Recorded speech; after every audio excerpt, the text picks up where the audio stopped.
Nell'entroterra ligure, nell'entroterra della Liguria di Levante, nella zona limitrofa al Parco dell'Aveto, al Parco Naturale Regionale dell'Aveto, vive un branco di cavalli rinselvatichiti, sono circa una settantina, che sono eredi di un piccolo gruppo di cavalli domestici che si sono ritrovati orfani del loro proprietario più di 30 anni fa e quindi hanno dovuto cominciare a organizzarsi e quindi a sopravvivere facendo i conti con i rigidi inverni dell'Appennino, e quindi alcuni di loro saranno morti, immaginiamo, alcuni di loro sono sopravvissuti, e da questi poi negli anni che si sono riprodotti, incontrando anche i cavalli bardigiani che si trovano spesso in alpeggio durante l'estate, e hanno costituito questo grande branco, diciamo, che in realtà è diviso in famiglie, e quindi, diciamo, approfittando anche della conformazione del terreno e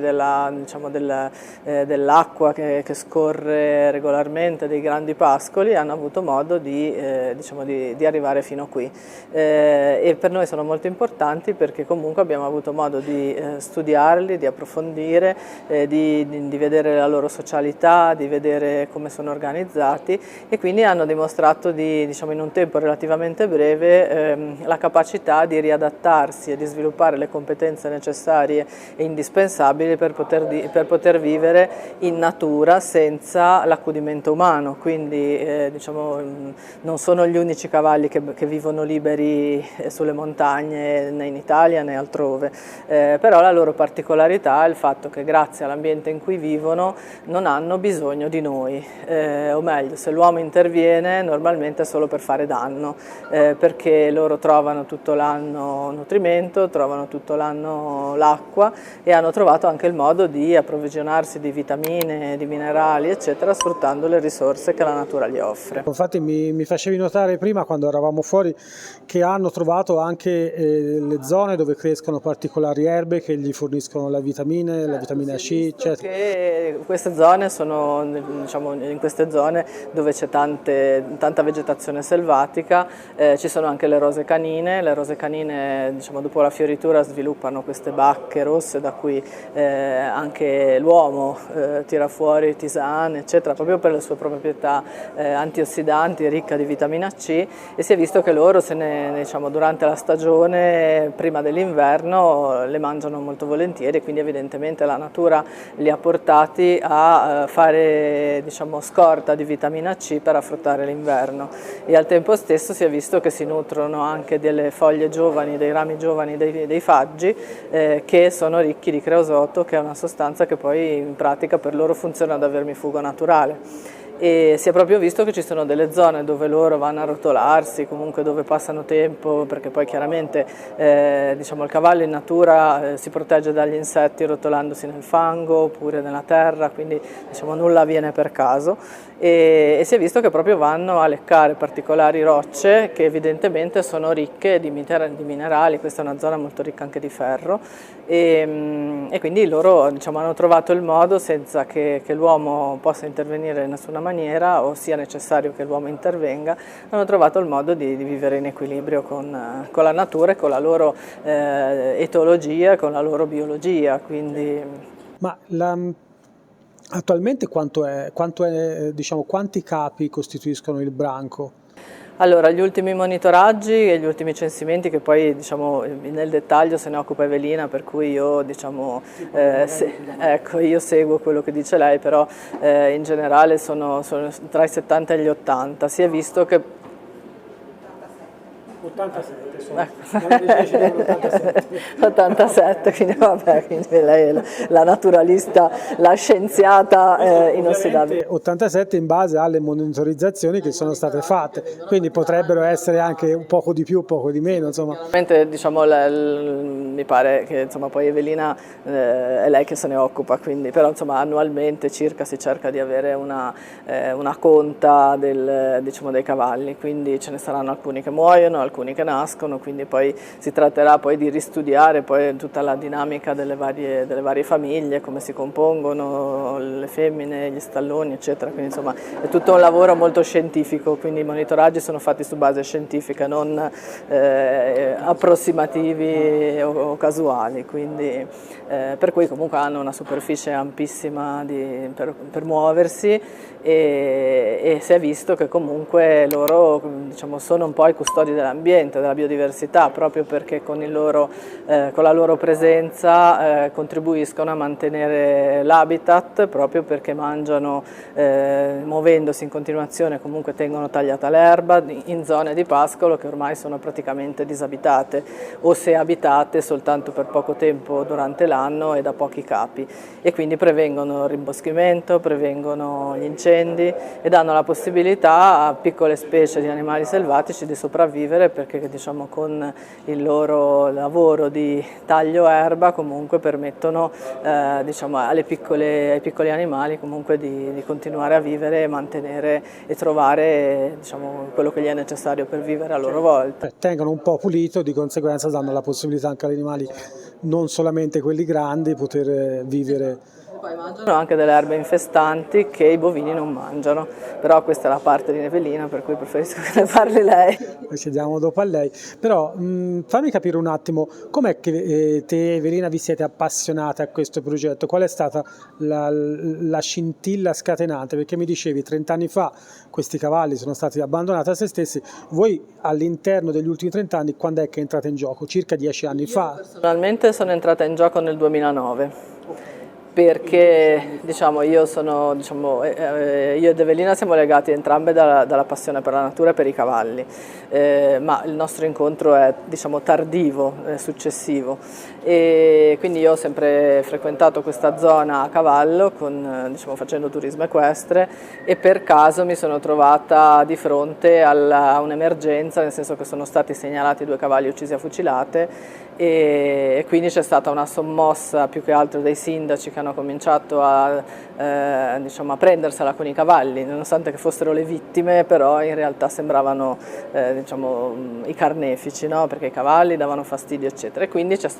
è partita una campagna, diciamo, di tentativi di catture, macellazioni, eccetera, che mi sembrava una cosa senza senso. E quindi ho cercato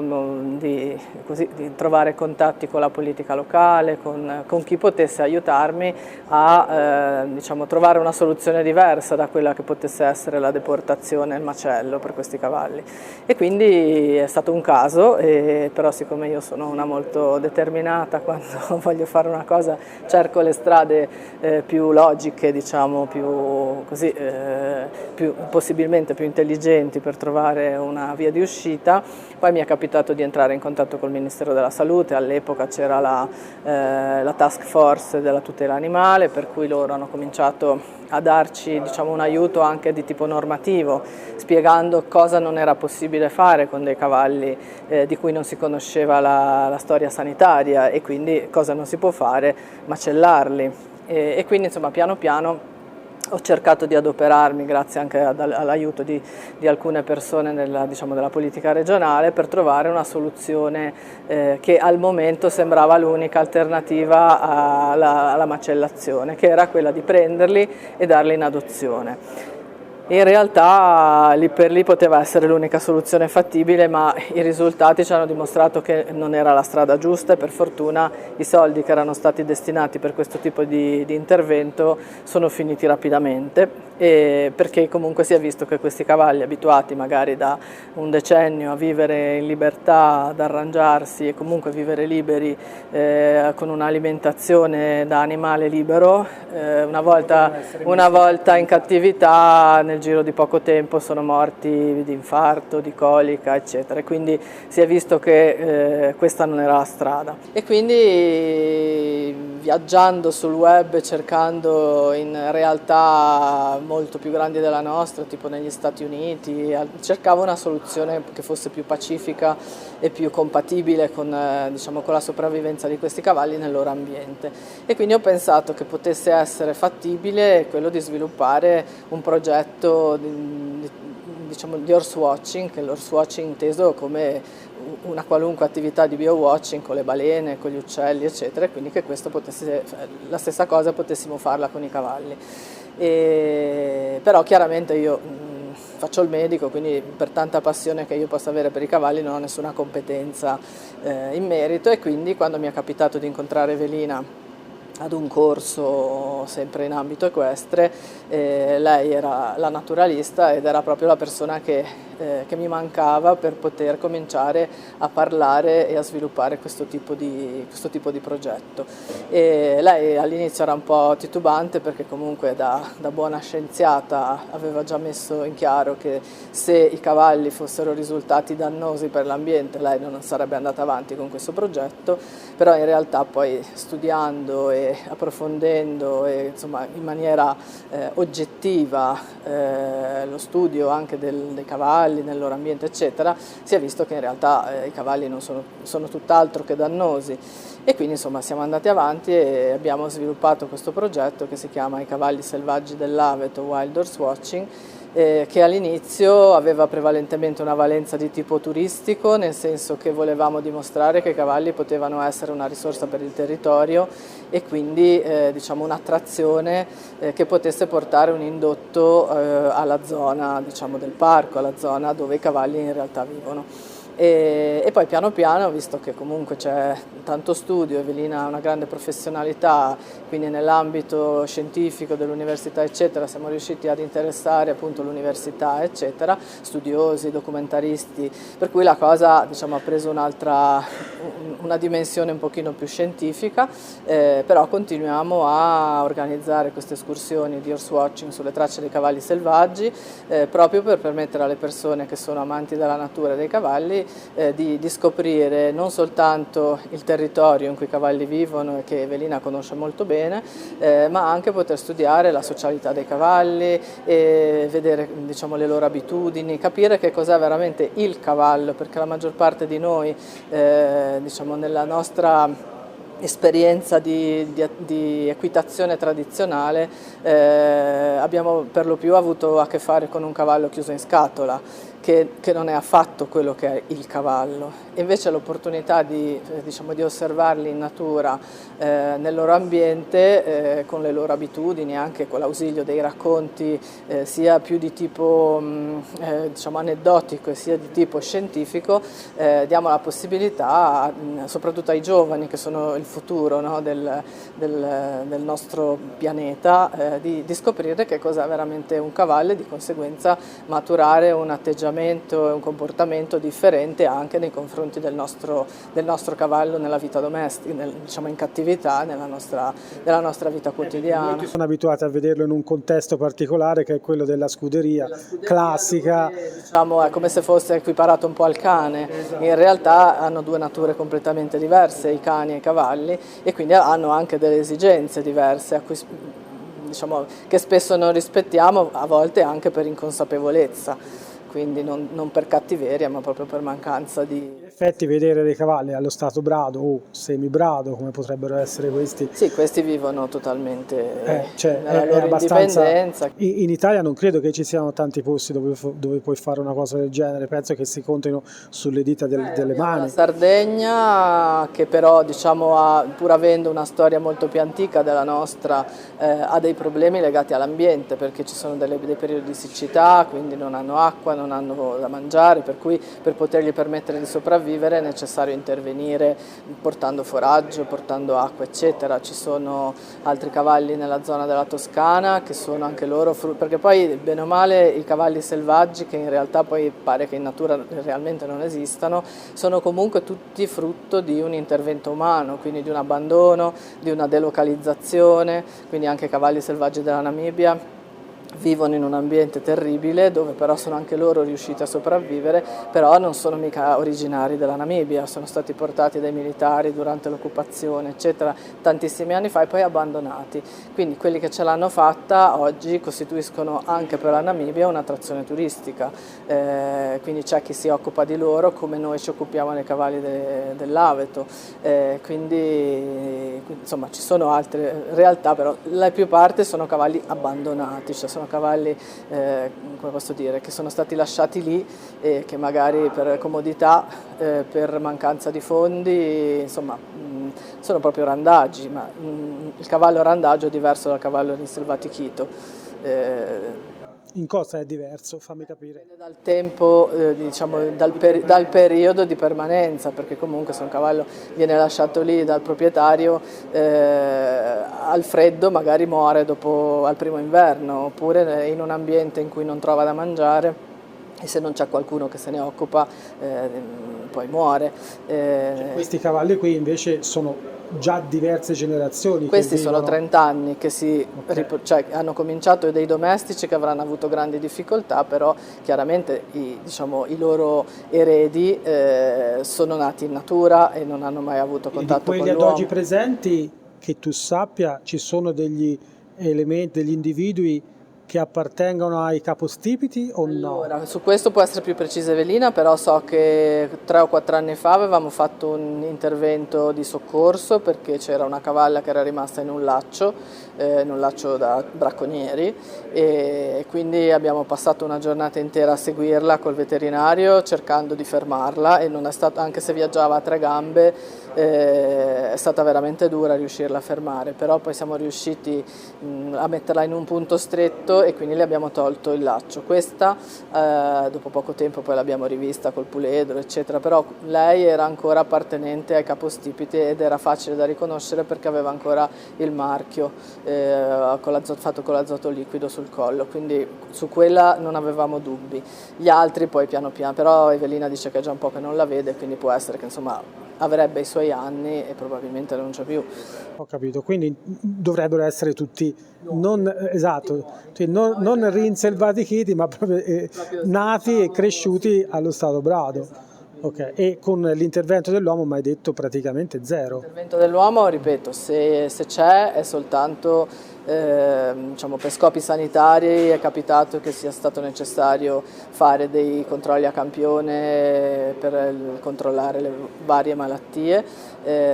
quindi diciamo, regolamentato dalla ASL eccetera. E poi capita che ci siano delle catture non autorizzate, soprattutto sui puledri, ma su quello è sempre difficile fare luce perché siamo nel nulla, quindi